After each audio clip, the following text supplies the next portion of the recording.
Power does not arrive loudly. It doesn't knock. It waits until the world gives it a reason to move. If you love dark mafia romance and stories where love is earned in blood and silence, like this video, subscribe to the channel. Now, let the darkness speak. Ravello Noir was built on that kind of power. A city pressed between black water and older stone, where wealth wore tailored suits and violence learned to whisper. At night, the harbor lights reflected like broken gold across the sea, hiding everything that sank beneath them. Elara Noctis did not belong to this world. She told herself that every day. Her hands were trained to restore beauty. Fractured frescoes, cracked saints, forgotten angels painted centuries ago by men long dead. She worked in quiet rooms under white lamps, breathing dust and history. That night, history breathed back. It happened after midnight, when the restoration studio was empty and the rain pressed against the windows like a warning that came too late. Elara had stayed behind to finish cataloging a shipment. Renaissance fragments recently recovered from a private estate. Unregistered. Unofficial. The kind of work that paid well if you didn't ask questions. She heard the voices first. Men. Both. Controlled. Too calm for an argument. Her instinct told her to stay still. Her curiosity, the flaw that would ruin everything, told her to look. The storage corridor beyond the main hall was dark, lit only by emergency strips along the floor. She stepped closer, heart tapping against her ribs, breath shallow. And then she saw him die. The man was pressed against a marble crate, his mouth open in a plea that never made it out. Another man stood before him, tall, dressed in black, his movements precise. Not rushed. Not emotional. Professional. A gunshot echoed, muffled but final. The body folded. Silence reclaimed the space like it had been waiting its turn. Elara's breath caught. Her hand slipped against the wall. The sound was small. But in Ravello Noir, small sounds were often fatal. The man turned. Not the shooter, but the one behind him. He stepped forward into the emergency light. And the city changed shape around him. Alessio Varelli did not look surprised. His face was composed, sharp in a way that came from discipline rather than beauty. Dark hair brushed back, eyes like polished obsidian, unreadable, assessing. He didn't raise his weapon. He didn't shout. He simply looked at her. And in that moment, Elara understood something ancient and terrifying. This was a man who decided whether things continued to exist. Their eyes held. Seconds passed. Then Alessio spoke, his voice low, even, the kind that did not need volume to command obedience. She saw. The shooter stiffened. We can. No. One word. Absolute. Alessio took a step closer, his shoes silent against the stone. Elara couldn't move. Her body refused. Fear pinned her in place like an insect under glass. He stopped an arm's length away. You work here, he said. It wasn't a question. Yes, she whispered. Name. Elara. Pause. Noctis, she added. Elara Noctis. Something flickered behind his eyes. Not surprise. Recognition. Interesting. He turned slightly, signaling to the other men without looking at them. Leave us. They hesitated, then obeyed. The corridor emptied. Only the body remained, cooling quietly on the floor. Elara swallowed. I won't say anything, she said quickly. I didn't see faces. I didn't see. I know, Alessio replied. He studied her the way men studied contracts before signing them.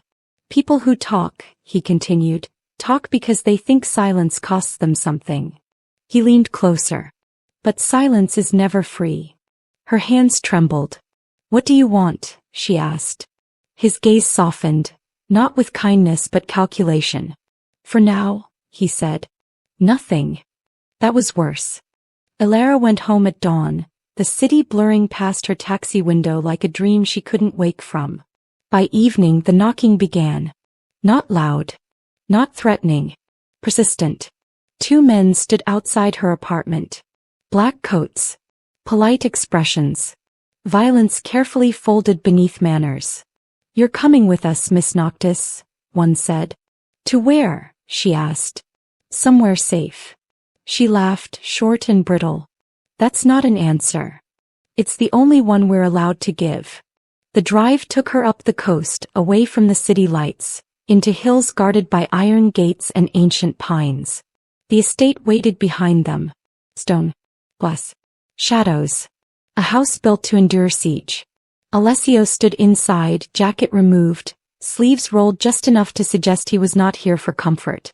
"You're not a prisoner," he said as soon as she entered. "That's comforting," she replied, "because everything else about this screams captivity." A ghost of a smile touched his mouth. "You're here because someone will try to kill you." Her stomach dropped. "Who?" "Men who believe witnesses are liabilities."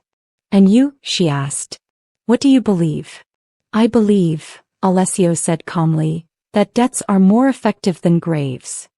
He walked to a table and poured 2 glasses of water. "Not wine. Not theatrics. Control. You will stay here," he continued, "until the matter that endangered you is resolved." "And if I refuse?" He met her gaze. "Then Ravello Noir will eat you alive." Silence settled between them. Finally she spoke. "What does this cost me?" He handed her the glass. "A favor," he said. "One I will collect when the time comes." Her fingers tightened around the glass. "And if I say no then?" "You won't," Alessio replied. "Because by then, you'll understand what you owe." If you felt the tension, if the darkness pulled you in, like this video to let me know. And comment below, do you trust Alessio Varelli, or fear him? Silence was not the absence of sound. It was control. Elara learned that within her first hour inside the Varelli estate, the house breathed quietly, not with warmth but with awareness. Every corridor was deliberate. Every door placed for strategy, not comfort. Even the windows felt calculated, angled to show the sea without revealing the house to it. She was given a room on the eastern wing. Large. Minimal. Too clean. No locks on the inside. That detail stayed with her. A woman named Maris showed her where things were. Bathroom, wardrobe, breakfast hours. She spoke softly, efficiently, like someone trained not to ask questions. "Am I allowed to leave?" Elara asked. Maris paused just long enough to answer honestly. "You are allowed to walk," she said. "Not to disappear." That night Elara did not sleep. She lay in the unfamiliar bed, listening to the house shift around her. Guards changed positions. Distant footsteps passed. Somewhere below, a door closed with quiet finality. At exactly 2:17 a.m. her door opened. She sat up instantly. Alessio stood in the doorway. He hadn't knocked. He hadn't needed to. "I hope I'm not interrupting," he said calmly. "You are," she replied. "But I don't imagine that matters." He entered without invitation, stopping near the window. Moonlight caught the sharp lines of his face, turning him into something carved rather than born. "I wanted to be clear," he said, "before rumors form." She crossed her arms. "About what?" "You are safe here," Alessio continued. "But safety has rules."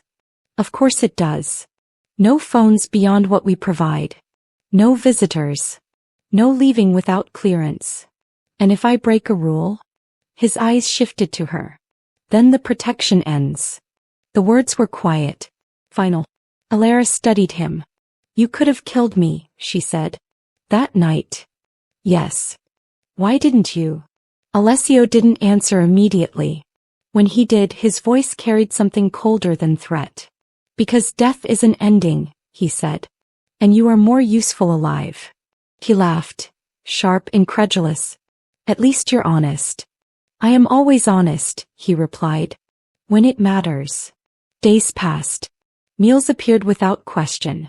Clothes replaced her own, elegant, dark, tailored to fit as if someone had measured her while she slept. She noticed the cameras by the 3rd day. Subtle. Hidden. Everywhere. And she noticed Alessio's absence. He did not hover. He did not check on her. That somehow was worse. When she finally saw him again, it was by accident. She had wandered into the West Wing, an area she suspected was off limits. The walls were lined with photographs, old and new. Men in suits. Women in black dresses. Funerals disguised as celebrations. At the far end, Alessio stood before a glass case. Inside it lay a crown. Not jeweled. Not golden. Old. Scarred. Heavy. She stopped. "You're not supposed to be here," he said without turning. "You didn't post signs." "This house doesn't warn," Alessio replied. "It remembers." She stepped closer. "What is that?" she asked, nodding to the crown. "The reason people die quietly," he said. She frowned. "You wear it." "No," he answered. "I carry it." He turned then, and for the first time she saw something human behind his control. "Burden." "You don't like power," she said. "I respect it," he corrected. "Liking it makes you sloppy." She hesitated. "Why me?" she asked. "You could have erased me. Or paid me off." He studied her again, slower this time. "You didn't beg," he said. "You didn't scream. And when you thought you were about to die, you watched. That makes me special? That makes you dangerous." The air shifted. Something unspoken stretched between them. Then Alessio stepped back. "Stay out of this wing," he said. "Next time, silence won't protect you." And just like that he was gone. On the 7th night, Elara received an invitation. Dinner. Formal. Mandatory. She descended the staircase dressed in black silk, her nerves tightly wound beneath composure. The dining room was long, lit by candles instead of chandeliers. 5 men sat at the table. Only one seat was empty. Alessio arrived last. The room changed when he entered. Not through fear, through alignment. Everyone straightened. Every voice quieted. "Elara Noctis," he said evenly. "You've met the house. Now you meet the family." Eyes turned to her. Measured her. Judged her worth in silence. "She's a risk," one man said. "She's a liability," said another. Alessio raised a hand. "She is under my protection." That ended the discussion. Dinner passed with controlled conversation. Shipping routes, construction projects, alliances disguised as investments. Elara listened carefully. "Bernie." When dessert arrived, Alessio finally spoke again. "There is a traitor," he said calmly. "Inside this family." Silence followed. "And until I find him," Alessio continued, "Miss Noctis remains here." A man across the table sneered. "And if she talks?" Alessio's gaze never left Elara. "She won't." Confidence. Not hope. Later that night, as she stood alone on the balcony overlooking the sea, Alessio joined her. "You're playing a dangerous game," she said quietly. "So are you," he replied. She looked at him. "I never agreed to this." "Yes," he said. "You did." She frowned. "When?" "When you stayed silent," Alessio said. "When you came here. When you didn't run." Their eyes locked. The realization hit her slowly, terrifying and undeniable. She wasn't trapped. She was choosing. And that choice was binding them both. The first rule of the Varelli house was simple. Nothing happened by accident. So when Elara found the door to the south wing unlocked, she knew it was a test. The corridor smelled different. Cedar, leather, something metallic beneath it. No cameras were visible here. That alone made her pulse quicken. She followed the silence until it led her to a room without windows. Inside, a man knelt on the floor. Blood darkened his collar. Alessio stood before him. He didn't look angry. That was what frightened her most. "Say it again," Alessio said quietly. The man's voice shook. "I didn't betray you." Pause. Then Alessio spoke, calm as still water. "You moved shipments without authorization. You met with men who don't exist on any ledger. And you lied to my face." The man swallowed. Elara stepped back. The floor creaked. Alessio turned. Their eyes met. For the first time since she'd entered his world, Alessio's control faltered. Just slightly. "This is not where you were meant to be," he said. "You left the door open," she replied. "Yes," he admitted. "And now you see the cost of silence." The man on the floor looked at her, desperation bleeding through fear. "She doesn't belong here," he gasped. Alessio didn't disagree. He simply ended the conversation. Elara didn't watch the moment itself. He didn't have to. She heard the finality of it, quick, precise, irreversible. When it was over, Alessio dismissed the guards and turned back to her. "You shouldn't be here," he said again. Her voice shook despite herself. "Neither should you." The words hung between them. Dangerous. True. After that night things changed. Not visibly. But beneath the surface the house shifted its weight. Alessio no longer avoided her. They began to share meals, quiet ones.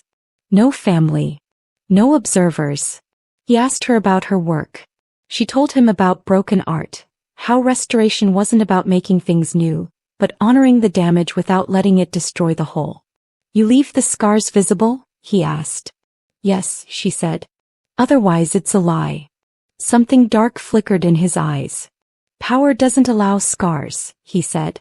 "Then power lies," she replied. He watched her for a long moment. "You are not afraid of me," he said. "I am," Elara answered honestly. "I just refuse to let fear decide everything." That night she dreamed of iron crowns and bloodless vows. And of Alessio standing at the edge of something he didn't want, but could not escape. The warning came from Maris. Quiet. Urgent. "You need to be careful," she whispered while folding linens. "You are being watched." Elara frowned. "By who?" Maris hesitated. "Not the men you see."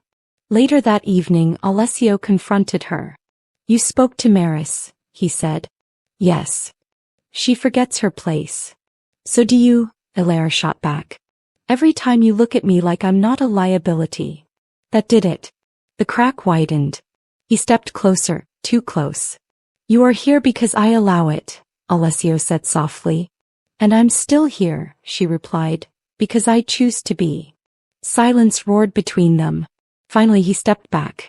"Do not mistake restraint for weakness," he warned. "And don't mistake control for certainty," she said. For the first time, Alessio smiled. Not cold. Not cruel. The attack came 2 nights later. Gunfire in the outer gardens. Alarms muted before they could scream.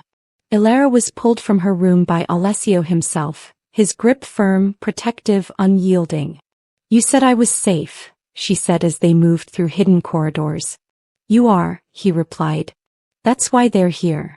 They reached a secure room beneath the house. Steel doors sealed. Silence followed. "Someone betrayed you," Elara said. "Yes." "And they're trying to use me." "Yes." She met his gaze. "Then stop pretending I'm just a witness." He exhaled slowly. "You don't understand what you're asking." "I understand exactly," she said. "You can't protect me without trusting me." The weight of that choice settled heavy between them. Outside, the war for the Varelli crown had begun. Inside, something far more dangerous was awakening. The underground room was built for survival. Thick stone walls. Reinforced steel doors. No windows, only certainty. The kind of space meant to outlast betrayal. Elara stood at the center of it, arms folded, jaw set. Alessio paced. Not like a predator. Like a man cornered by his own rules. "The attack wasn't meant to breach the house," he said. "It was meant to send a message." "To you," Elara replied. "To the crown," he corrected. She watched him closely. "You're losing control," she said. His steps stopped. "I am maintaining it." "No," Elara said quietly. "You're isolating it." Silence pressed in. "You think I don't see it?" she continued. "The way they look at you upstairs. The hesitation. The calculation." He turned toward her, eyes dark. "You shouldn't know that." "But I do," she replied. "Because I've been watching too." That was the moment. The exact second Alessio realized she was no longer just under his protection. He was inside the war. Hours later, the family gathered again. Tension wrapped the dining room tighter than silk. Alessio stood at the head of the table. "Elara Noctis will remain," he announced. Murmurs followed. "And she will sit in," he continued, "until the traitor is exposed." Objections erupted. "This is madness. She's not blood. She's a liability." Alessio raised his hand. "She is observant," he said. "Unaligned. and untouched by your politics. Then he did something none of them expected. He looked at her. And waited. Elara felt every gaze sharpen. This was the moment where fear either owned her or answered to her. I saw the shipment records, she said calmly. 3 entries were altered after approval. Gasps. She continued, voice steady. The edits weren't sloppy. They were confident. Which means the person responsible believed no one would challenge them. Pause. And only one person at this table fits that profile. The room turned. The traitor didn't deny it. He laughed. That sealed his fate. The punishment was swift. Private. Final. When it was done, Alessio stood alone with Elara beneath the Iron Crown's shadow. You chose fire, he said. I chose truth, she replied. He studied her. You could have stayed silent. And let your world collapse, she asked. You wouldn't have survived it. His voice dropped. Neither will you. She stepped closer. Then stop pretending you're protecting me, she said. And admit you're standing beside me. The air between them tightened, not with desire but inevitability. Alessio reached out. Not to touch her. To offer something far more dangerous. Trust. From that night on, Elara was no longer hidden. She walked openly through the house. Guards acknowledged her. Men listened when she spoke. And Alessio watched her differently. Not as a risk. As a force. One evening as they stood overlooking the sea, he finally said it. You understand power, he said. I understand consequences, she replied. He nodded once. That's why this scares me. She turned to face him. Good, she said. It should. The Varelli archives were not underground. They were buried in plain sight. Behind a wall of religious icons, saints with cracked halos and eyes worn smooth by prayer, Alessio opened the concealed door and motioned Elara inside. The room smelled like old paper and iron. History lived here. Sins catalogued, not forgiven. You don't bring people here, Elara said. I don't bring anyone here, Alessio replied. He lit a single lamp. Shelves emerged from the dark, stacked with ledgers, letters, sealed envelopes bearing names that still carried weight across Ravello Noir. This is where truth waits, he said. Until it's needed. Elara traced a finger along a shelf. And now, Alessio said, it's time you understand why they noticed you. He reached for a file. Her name was written on it. Not recent. Old. Her pulse spiked. That's not possible, she said. I thought so too, he replied. He opened it. Inside were photographs, black and white, aged at the corners. A woman who looked unsettlingly familiar. Same eyes. Same posture. Different era. That's my mother, Elara whispered. She wasn't just an art restorer, Alessio said. She was a ledger. Elara turned to him sharply. She tracked debts. Oaths. Bloodlines, he continued. She vanished the night my uncle was executed. The room seemed to tilt. You think she betrayed you? I think, Alessio said carefully, she chose survival. The implication settled heavy. And me? Elara asked. What am I? Alessio met her gaze. You are unfinished business. The revelation changed nothing. And everything. From that night on, Elara understood why eyes followed her. Not with suspicion but recognition. She was not an outsider. She was a loose end. Alessio's enemies began to move differently. Offers came disguised as warnings. Threats arrived wrapped in politeness. You don't belong to him, one message read. You belong to history. Alessio burned every letter. But he couldn't burn the truth. You should leave, he said one night, standing at the threshold of her room. You don't mean that, she replied. I do, he said. And I don't. She stepped closer. You don't get to decide my value for me. His voice dropped. This world consumes people like you. And yet, she said, you're still standing. He looked at her like the answer hurt. The second attack was personal. Not loud. Precise. A sniper's bullet shattered the glass inches from where Elara stood. Alessio moved instantly, pulling her down, covering her without thought. For the first time, he reacted. Not as a leader. As a man. When the threat was neutralized, they remained on the floor, breath-tangled, reality stripped bare. "You're not a liability," he said hoarsely. "You're the reason they're afraid." She met his gaze. "Then stop holding me at arm's length." His hand tightened. "This ends badly." "Everything worth keeping does," she replied. For a moment neither moved. Then Alessio stood. And stepped away. The restraint hurt more than rejection. By dawn, Ravello Noir whispered a new rumor. The crown was vulnerable. Alessio stood at the window, city below him like a map of sins. Elara joined him. "Say it," she said.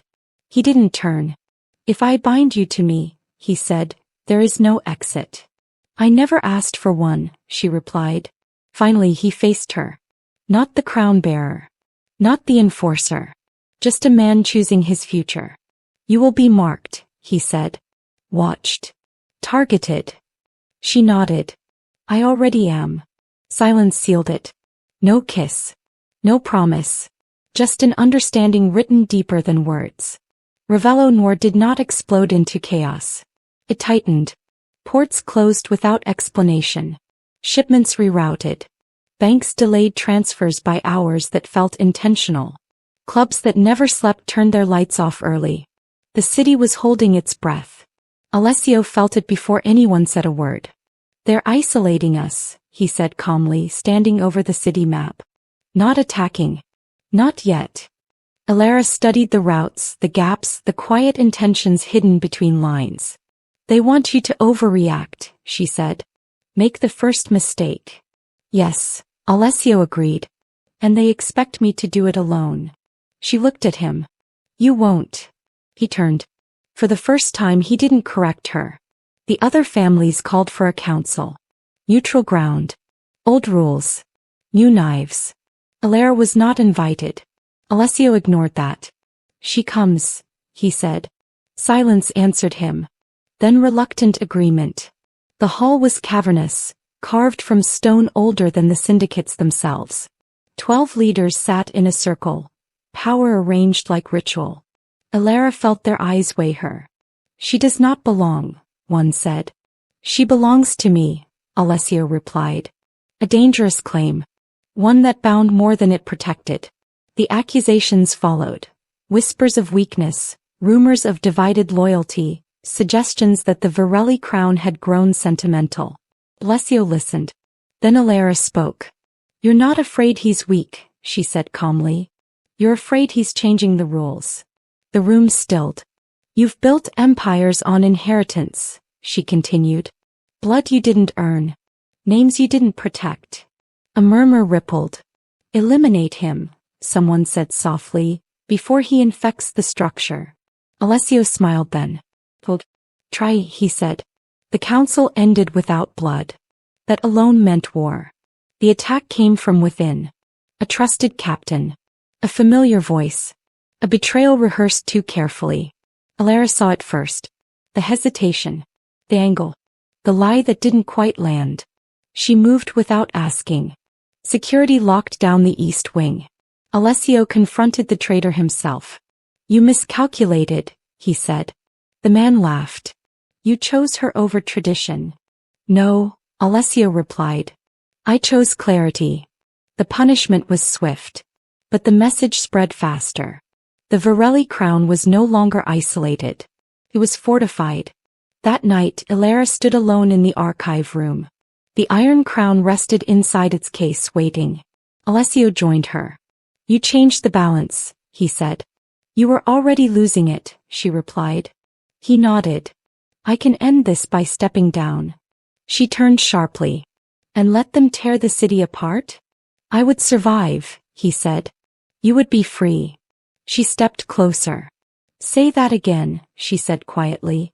"You would be free." Elara shook her head. "You still don't understand." She placed her hand on the glass between them and the crown. "I don't want safety," she said. "I want permanence." The word settled heavy. Dangerous. Final. Alessio exhaled slowly. "Then there is no middle ground." "I know," she replied. He opened the case. Not for himself. For her, the crown did not touch her head. Did not need to. This was not coronation. It was consent. At dawn, Ravello Noir woke to certainty. The Varelli syndicate stood united. Not by blood. By choice. Elara walked beside Alessio through the estate. Not hidden, not guarded like cargo. Equal in consequence. You are marked now, he said quietly. I always was, she replied. They stopped at the balcony overlooking the sea. If this ends, Alessio said, it ends with both of us standing. She met his gaze. Or not at all. He accepted that.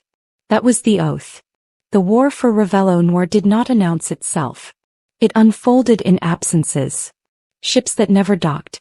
Men who failed to answer calls. Funds that vanished without a trace. By the time the other families realized what was happening, the city had already chosen. The Varelli syndicate controlled the ports, the banks, the routes through which power quietly moved. Not through force alone, but through preparation. Elara stood beside Alessio as reports arrived. One by one. Confirmed. Contained. Concluded. You didn't crush them, she said. No, Alessio replied. I removed their certainty. That was worse. The last threat came from outside the city. A coalition. Old money. New ambition. They demanded a meeting. Alessio agreed. On one condition. Elara would speak. The meeting took place at the edge of the sea, where cliffs dropped sharply into black water. No guards visible. No weapons displayed. A lie, of course. You've disrupted balance, one of them said. This city thrived on tradition. Elara met his gaze. No, she said calmly. It survived on fear. She stepped forward. You believed the crown was an object, she continued. Something that could be inherited, stolen, or destroyed. Silence followed. But the crown is a decision, Elara said. And Ravello Noir has already made it. Alessio didn't speak. He didn't need to. The meeting ended without threats. Without blood. Without doubt.